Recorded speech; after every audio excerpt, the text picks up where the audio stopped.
Si vous cherchez Gérard Chauvin, il est sûrement dans le jardin. Les premières fleurs sont sorties et sous les bâches, les germes du potager attendent les seins de glace.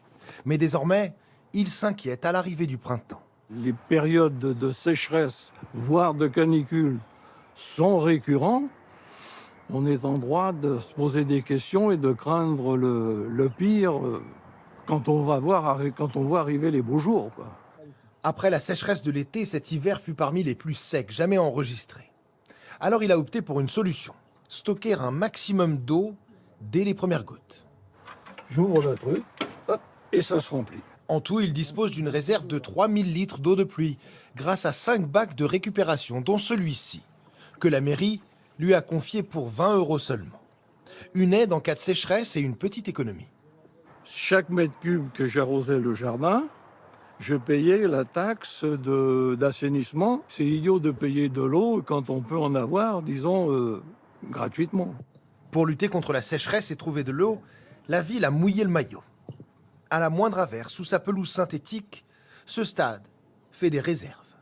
Et une couche de 17 cm de cailloux donc poreux, tassés. Et sous cette couche de cailloux, on a des tuyaux, ce qu'on appelle des drains, des tuyaux en fait, qui emmènent l'eau.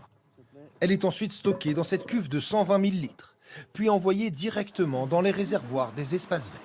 À chaque pluie, en fait, ça se remplit et les jours de gros orages, on arrive à remplir la citerne en une seule fois. Au moment d'arroser, les économies d'eau continuent. Les agents sont équipés d'un compteur anti-gaspillage. Il faut 200 litres par arbre, pas plus. Tout le monde se pose des questions.